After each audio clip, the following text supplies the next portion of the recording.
Alors bonjour, moi c'est Adrien Hudelet, je travaille au château depuis une douzaine d'années, donc je suis œnologue et je m'occupe de toute la partie vigne et cave, donc de tout ce qui est plantation jusqu'à la mise en bouteille. C'est ici au château Lastour, vieille demeure du XVIe siècle qui s'étend sur 60 hectares rive droite du Tarn, avec des sols graveleux et des galets roulés du Tarn.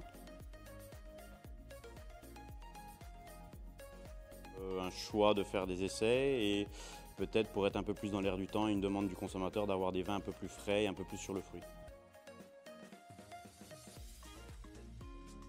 Alors au niveau cinétique fermentaire, on a commencé à constater des différences au niveau du décuvage. On avait un bouquet et un pôle aromatique qui était beaucoup plus présent sur la levure rubis, avec notamment des arômes de cerise un peu plus mentholés, un peu cassis. Ça s'est confirmé par la suite à la dégustation, un profil plus frais, plus fruité sur rubis, avec des notes de 4-MMP, de géraniol et de terpénol qui étaient beaucoup plus présents. À la déguste, ça corrélait parce qu'on avait ce côté un peu mentholé, bourgeon de cassis, et le vin est jugé beaucoup plus frais, et c'était un peu le but de l'essai de la levure.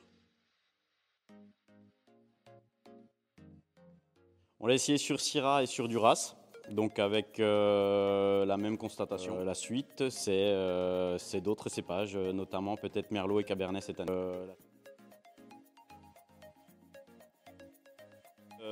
Les attentes sont complètement validées. C'est vrai que même au niveau assemblage, entre le témoin et la rubis avait donné quelque chose de super. C'est-à-dire qu'on gagne en complexité, on a vraiment un côté fruit frais qui vient contrebalancer avec un peu plus de syrah, un peu plus rustique, un peu plus garrigue comme je disais. Donc vraiment satisfait pleinement. C'est des profils de vin qui sont, encore une fois, je me répète, mais dans l'air du temps, parce que le consommateur, notamment plus jeune, cherche des vins plus fruités et plus frais, plus faciles à boire. Donc c'est dans cette optique-là. Donc on poursuit et on va l'étendre justement à d'autres cépages pour voir un peu ce que ça peut donner, notamment sur Cabernet, Merlot. On va peut-être continuer avec Duras et on a du Prunelard qui entre en production cette année. Donc pourquoi pas l'essayer sur du Prunelard aussi, cépage très autochtone.